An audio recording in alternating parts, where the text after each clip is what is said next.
Según lo que me contaron, nací por la tarde, entre las 5 y las 6. Por tanto, casi en el mismo momento del día en el que, 58 años más tarde, fui elegido papa. Nací el 18 de mayo de 1920. Siendo la fecha de nacimiento algo tan importante para todo hombre, quisiera dirigir mi atención a la memoria de mis padres, fallecidos hace ya mucho tiempo. Deseo recordar con gratitud a mi padre y a mi madre que me dieron la vida. Y pensando en mis padres, quiero dar las gracias muy concretamente a Dios, Señor y fuente de la vida, por este primer y fundamental don de la vida. Saludos amigos, bienvenidos una semana más. Estamos en 49 o más, donde les hacemos una propuesta semanal en torno a un libro o a una buena historia, un personaje que creemos que les puede interesar, y nos ayuda a ello un buen amigo, Antonio Rubio Muga. Bienvenido, Antonio. Muchas gracias. Aquí venimos esta semana con un librito, es libro, efectivamente, con las páginas, pero yo creo que muy interesante, ahora contaremos por qué. Bueno, Juan Pablo II es el protagonista de esta biografía, Historia de mi vida. Bueno, sí, pues una biografía construida, podríamos decir, por el autor de un modo, una autobiografía, ¿vale?, construida de un modo particular, vamos a decir. Sí, efectivamente, el autor creo que ha hecho un análisis y un trabajo, podríamos decir, de chinos a la hora de pues adentrarse en todos los discursos, en todo lo que había pronunciado en su vida, había escrito Juan Pablo II, porque muchas veces, como hace referencia al comienzo del libro, el Papa cogía como ejemplos partes de su vida, cuando daba discursos, hablaba a la gente, a diversos estamentos, y de todos esos discursos el autor, que no es otro que Saverio Gaeta, pues ha ido extrayendo partes de esos discursos y ha elaborado una biografía del Papa, que es su propia autobiografía. Eso es, porque está contada como en primera persona, como si hablase el mismo Papa, ¿no? Sí, como sí. si él fuese el narrador de su propia vida, ¿no? Sí, claro, a través de estos discursos. Bueno, en el prólogo, ¿vale?, probablemente no por casualidad, me imagino que eso está, yo creo que buscado con intenciones, ¿no?, por parte del autor. El prólogo es del Papa actual, del Papa Francisco, y bueno, pues hay ahí, pues lógicamente, alusiones a cuando ha sido, ¿no?, al cardenal Bergoglio, vamos. Sí. Hay, yo creo que tres momentos importantes destaca aquí en el entonces cardenal Bergoglio de su encuentro con el Papa. El primero en el año 1979, que conocí por primera vez a Juan Pablo II cuando rezaba el rosario, y afirma una de las primeras afirmaciones importantes: rezaba en serio. Es la segunda vez, que fue cuando el Papa viajó a Argentina en el año 86-87, y dice el cardenal Bergoglio que ahí me di cuenta de que Juan Pablo II era un hombre bueno. Y la tercera fecha importante que en este prólogo apunta es en el año 94, cuando en Roma asistió el cardenal al sínodo de la vida consagrada, y ahí descubrí en el Papa la afabilidad, la cordialidad y la capacidad de escucha. Nos enseñó, sin esconder nada a nadie, a sufrir y a morir, haciendo referencia al final de su vida, según mi parecer, un tanto heroico. Por lo tanto, Bergoglio, pues en esos encuentros, luego ya pues mucho más, a ser nombrado cardenal, esos encuentros con el Papa, destacaba la oración del Papa, destacaba la bondad y destacaba la afabilidad y la cordialidad y la escucha de San Juan Pablo II. Y luego hay otro personaje que el autor ha querido incluir en esta biografía, en esta autobiografía, mejor dicho, que es el cardenal Comastri. ¿Por qué? Porque es el arcipreste de la Basílica de San Pedro, y por eso le da también unas páginas al principio, en la introducción. El cardenal Angelo Comastri habla de que en 27 años de pontificado, de casi 27 años de Juan Pablo II, fueron 15.000 los discursos y los documentos escritos por el Papa. Por eso él era el que decía que toda esa magna obra del Papa pues es una gran labor, haber ido seleccionando estos textos, y llega a afirmar en esa introducción, en ese prólogo, que este libro nos cuenta la vida del Papa, desde el comienzo de su nacimiento, pasando por esa lección, aquellas famosas palabras: no tengáis miedo, abrir las puertas a Cristo, hasta el momento de su vida, donde pues él destaca al final del prólogo la unidad de vida, de acción y de enseñanza del Papa, que ante todo, hombre y sacerdote por encima de obispo y de papa. Bueno, vamos a recorrer unas pinceladas, es imposible agotar la biografía del Papa en este ratito, ¿no? Pero bueno, vamos a contar de la mano de este libro, con la idea de animar a la gente a que lo lea, ¿no? Pues eso, algunas pinceladas de una biografía sin duda muy interesante, que nos lleva hasta Wadowice, ¿no? Que es el pueblo de donde nace el Papa. 18 de mayo de 1920, nace en el seno de una familia católica. Su padre, Karol, tenía 40 años, ya era mayor cuando nació Pablo, Juan Pablo II, y Karol, y su madre, Emilie, tenía 36 años. Él desde el comienzo dice, recuerdo a mis padres, y al poquito tiempo de nacer, a los 2 días, fue bautizado. El día 20 de junio, 1 mes y 2 días, fue bautizado en la propia parroquia de Wadowice. Le pusieron el nombre de Karol Joseph. Daba gracias a Dios en todo momento el Papa por haber recibido el bautismo. Aquellos primeros años de su vida, los años de la fe, donde nace esa fe y donde va creciendo también el hombre, pues se mueven en Wadowice.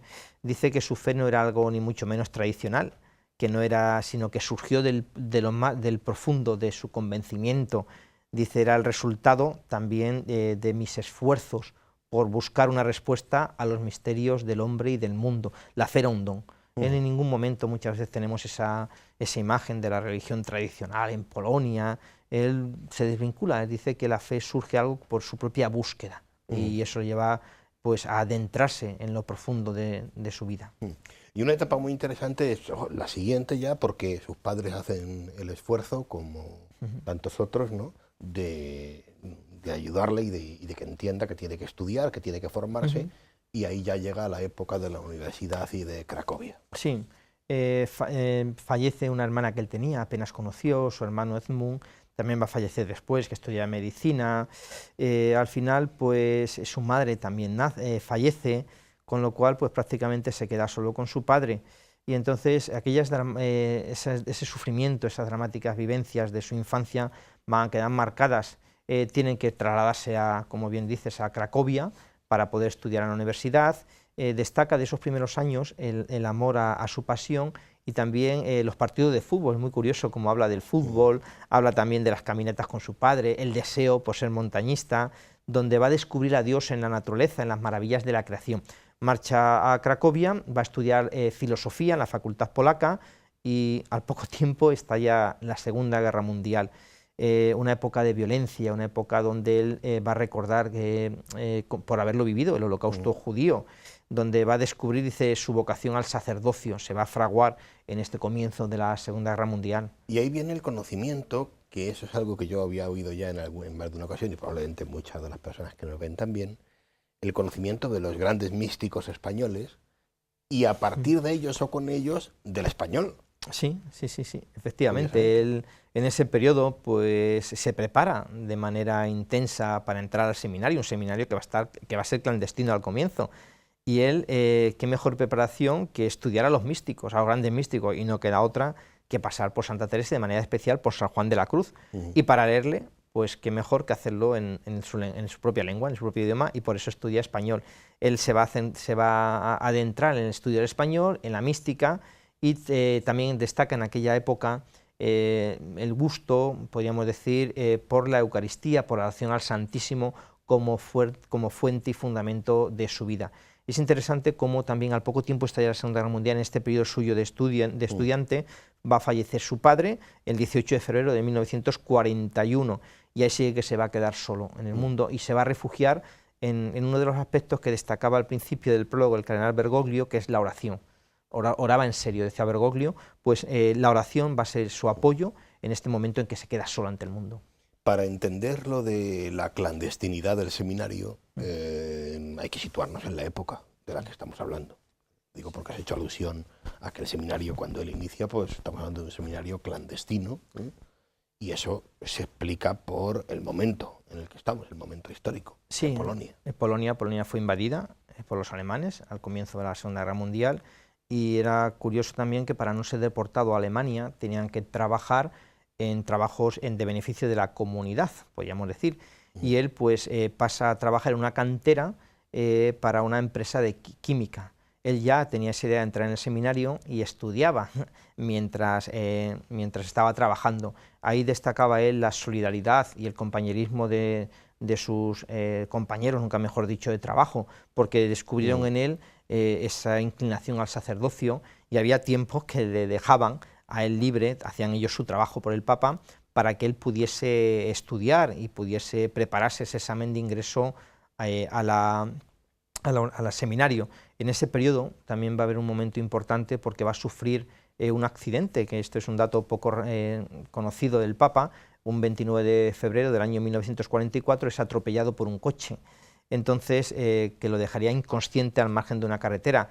¿Qué sucede? Pues que ya no va a poder trabajar en esa fábrica y le pasan a otra de carbón, donde sí va a poder tener más tiempo, una especie como de oficina, para poder estudiar. Llega el día de la liberación, el 18 de enero de 1945, Cracovia es liberada y él ya va a poder pasar a ese seminario ya sí abierto de Cracovia, donde va a llevar una vida académica, podríamos decir, mucho más ordenada.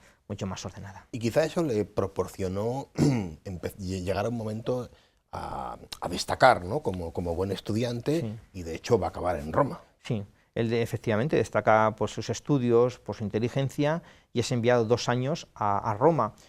Polonia no tenía todavía colegio para estudiar allí, y es acogido por los belgas, algo que él siempre va a agradecer mucho a los belgas. Y es una anécdota muy curiosa. El Papa Pío XII va a recibir a los estudiantes del colegio belga, y al rector de aquel colegio le dijo que había un estudiante polaco entre ellos, y el propio Pío XII le va a hablar en polaco y le va a alentar, le dice: alabado sea Jesucristo, y él siempre recordará con cariño aquellas palabras en polaco de aquel Papa. Y quizá, bueno, pues esto que cuentas, ¿no? Que nos habla ya de una persona con unas dotes y cualidades especiales, pues hicieron que también, ya no solo su ordenación presbiteral, es que su ordenación episcopal llegaría también muy pronto. Muy rápido. Él vuelve después de haber estudiado en Roma, se ordena sacerdote y es enviado de vicario a una parroquia y también de profesor de religión. Ahí va a estar solamente un añito nada más. Luego pasa a otra segunda parroquia, la parroquia de San Froilán, en Cracovia también, donde va a llevar un contacto con la vida universitaria, una pastoral universitaria. Y también con las familias, con los matrimonios. Va el cardenal de Cracovia, va a encaminar toda la vida de Karol hacia la vida académica. Por eso, pues al poco tiempo, en el año 1958, es nombrado ya obispo auxiliar de Cracovia. Tenía solamente 38 años nada más, y en septiembre, al poco tiempo, se le va a consagrar obispo, y va a ir un dato importante siempre en la vida de Juan Pablo II, su propio lema y todo: la Virgen María, Czestochowa, el lugar de peregrinación para ellos. Él había, desde el año 1936, había ido todos los años en peregrinación a ese santuario de Jasnagora, y él a los pies de la Virgen va a seguir haciéndolo, y le permite ser obispo auxiliar, entrar en contacto como vicario general también con los sacerdotes y con las familias, algo que el tema de los sacerdotes también muy importante, y con el seminario en su vida. En la vida académica la había apartado un poquito de ese contacto, no solamente con estudiantes, sino con el resto de la población, y él agradece siempre esos años como obispo auxiliar en Cracovia, ese contacto con sus compañeros, con los sacerdotes. A todo esto, en este momento, en la Iglesia está, podríamos decir, cociéndose un acontecimiento que probablemente sea el más importante del siglo XX en la Iglesia, que será el Concilio Vaticano II. Efectivamente, aquel día 11 de octubre del año 1962, Juan XXIII inauguró oficialmente el Concilio Vaticano II. Dice el Papa: participé y ofrecí mi contribución a que el concilio. Era interesante el clima de nuevos pensamientos. Él rápidamente hace amistad, sobre todo con los alemanes, y entra en contacto también con Joseph Ratzinger, y de aquella experiencia que él va a tener en el concilio va a escribir un libro a su regreso a Polonia, muy interesante: En las fuentes de la renovación, estudio sobre la actuación del Concilio Vaticano II a su regreso. Y rápidamente, poco después, durante el concilio, fallece el cardenal de Cracovia, y el 26 de julio del 17, él es nombrado arzobispo de Cracovia, y 3 años después es nombrado cardenal de Cracovia.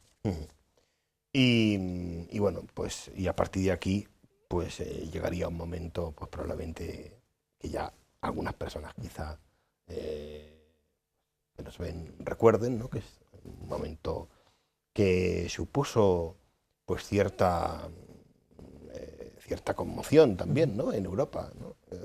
Eso fundamentalmente. Hablo ya del momento de la elección como papa, ¿no? Del Papa Juan Pablo II. Sí, curioso también porque poco tiempo anterior había sido elegido para dar los ejercicios espirituales, impartir los ejercicios espirituales al Papa Pablo VI y a la Curia Romana. En 20 días él tuvo que preparar todas las charlas y el tema que tituló esos ejercicios espirituales era Signo y Contradicción.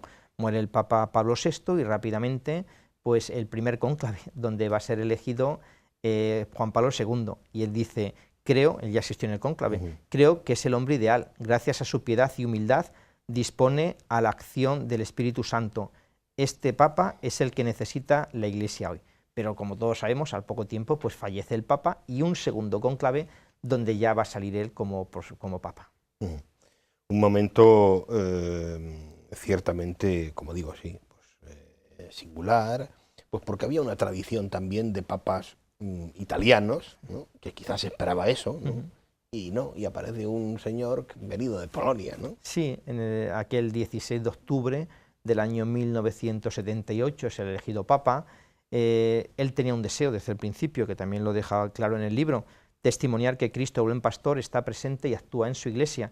Y como tú bien decías, pues desde hacía 455 años que todos los papas eran italianos. El último había sido Adriano VI en el año 1523, que venía de Holanda. Él dice: soy de un país lejano, pero no hacía referencia en avión, dice, porque claro, en avión son 2 horas, simplemente, pero sí hacía referencia a la ideología que estaba todavía en Polonia, que era aquel famoso telón de acero, aquella ideología comunista que el Papa pues va a combatir con todo su empeño en ese final del siglo XX. Por eso esa lejanía. Desde el comienzo pues también va a querer seguir en sintonía con su Papa, al Papa al cual él sucede, que es Juan Pablo I. El cardenal Wojcicki se le acerca y le dice: bueno, espero que cojas el nombre de Juan Pablo II. Dice: sí, yo también ya lo había pensado. Eran buenos amigos. Eran buenos amigos. Con Pablo VI va a coger su propio báculo, va a ser el báculo que lleva el Papa, que todos sabemos, de Jesucristo con la cruz. Pues es una copia del báculo del Pablo VI, donde él hablaba de la solicitud, de la guía y de la responsabilidad al frente de llevar la Iglesia, y es el 22 de octubre de aquel año 1978 cuando él ya toma posesión como Papa y lanza aquel famoso grito que va a ser también una constante a lo largo de su vida: no tengáis miedo. A partir de aquí, hablar del pontificado del Papa Juan Pablo II, de algunos signos, podríamos decir, característicos, aquí se hacen mención a algunos de ellos, es una tarea un poco compleja, ¿no? Pero hay algo que yo creo que es evidente, que es ese afán del Papa por salir, ¿no? Ahora que hablamos tanto también de esto con el Papa actual, pero al Papa Juan Pablo II se le ha llamado, lo habrás, tú que eres un gran lector, el Papa viajero, porque él tiene un afán desde el minuto 1 que es pues llegar hasta, dice el autor del libro, hasta los confines del mundo, ¿no? El Papa es el Papa de Roma, es el obispo de Roma, sale y regresa a Roma. Pablo VI ya había realizado bastantes viajes, fue el Papa más viajero de la historia hasta que Juan Pablo II. Entonces es desde el comienzo de su pontificado, en ese no tengáis miedo, asume: tú eres Pedro, sobre esta piedra edificaré mi iglesia, una iglesia que es universal. Y él pues va a intentar llegar hasta esos confines de la tierra para conocer a todo lo que es el pueblo de Dios. Por eso esos múltiples viajes donde él dice sale y entra, y esos viajes le va a servir para ir descubriendo la raíz cristiana de cada pueblo, el secreto que guarda cada nación. Por eso él destaca en esos viajes su cercanía y también todo lo que es la gracia de que Dios va derramando en su vida a través de esos viajes. El Papa debe, puede y vivir la Iglesia en contacto a nivel mundial. Y de entre todos esos viajes quizá pues están los que tienen que ver con los jóvenes, ¿no? Que todo el mundo pues recordamos, ¿no? Las famosas JMJ que las instaura Juan Pablo II. Sí. El día 22 de octubre del año 1978, el primer Ángelus que él tiene, se dirige a los jóvenes: vosotros sois el futuro del mundo, vosotros sois la esperanza de la Iglesia, mi esperanza.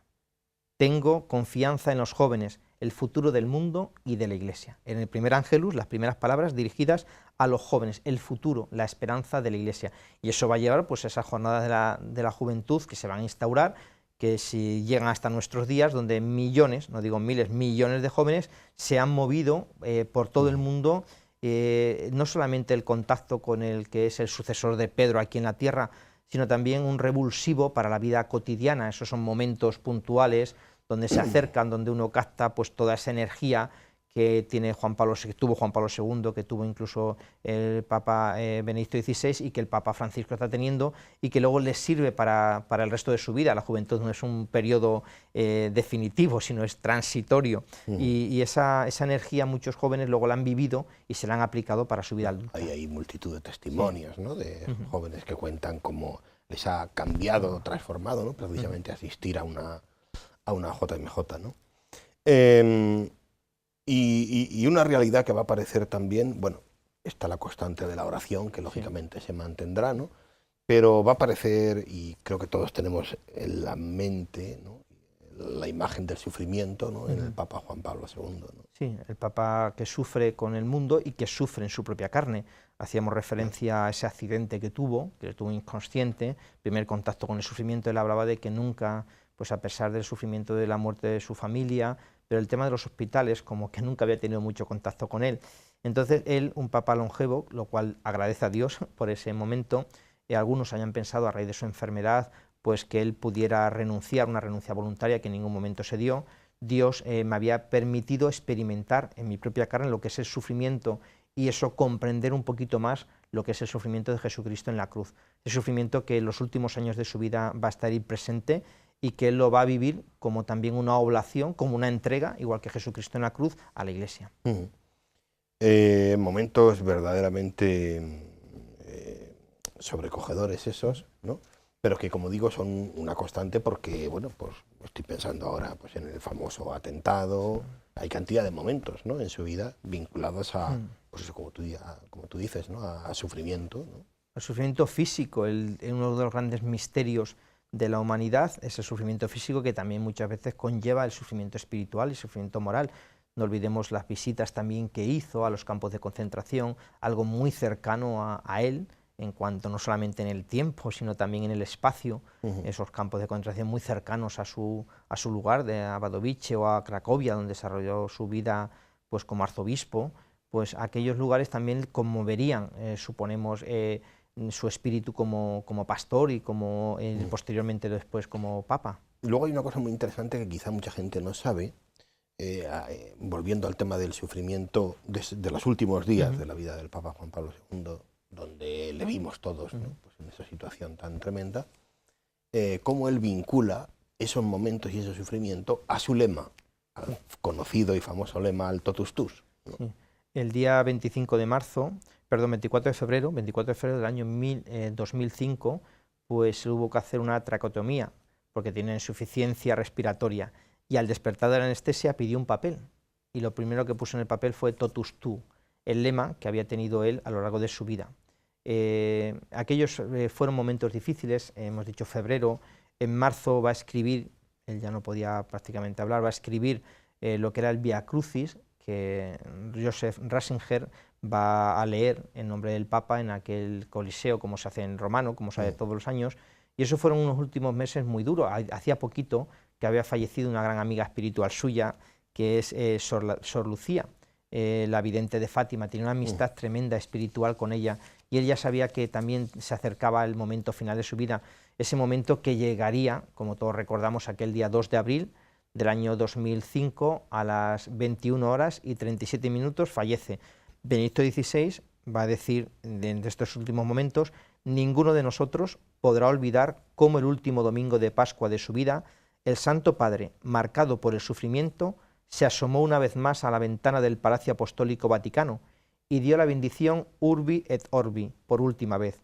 Debemos estar seguros de que nuestro amado Papa está ahora en la ventana de la casa del Padre, nos ve y nos bendice, haciendo referencia, como decía, a ese sufrimiento que conllevó los últimos meses de su vida. No hay tiempo para más, Antonio, ni un minuto más. Creo que es una historia interesante, una manera de acercarse a la figura del que ya hoy es un santo, que es el Papa San Juan Pablo II. Así que terminamos, como siempre, con un texto de esta autobiografía. Pues el texto le he querido elegir de los días en que precisamente él fue elegido como Papa. Alabado sea Jesucristo, queridísimos hermanos y hermanas. Todos seguimos apenados por la muerte de nuestro amadísimo Papa Juan Pablo II. Y he aquí que los eminentísimos cardenales han designado un nuevo obispo de Roma. Lo han llamado de un país lejano, pero en realidad siempre muy cercano, por la comunión en la fe y en la tradición cristiana. He sentido miedo al recibir esta designación, pero lo he hecho con espíritu de obediencia a nuestro Señor Jesucristo y con confianza plena a su Madre María Santísima.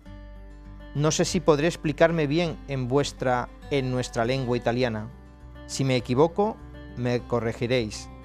Y así me presento a todos vosotros para confesar nuestra fe común, nuestra esperanza y nuestra confianza en la Madre de Cristo y de la Iglesia, y también para comenzar de nuevo el camino de la historia y de la Iglesia, con la ayuda de Dios y con la ayuda de los hombres. Cuando Karol Wojtyła pronunciaba estas palabras desde el balcón de la Basílica Vaticana, habían pasado solo 2 horas desde su elección como el 263 sucesor de San Pedro, que tuvo lugar hacia las 17,15 del 16 de octubre de 1978.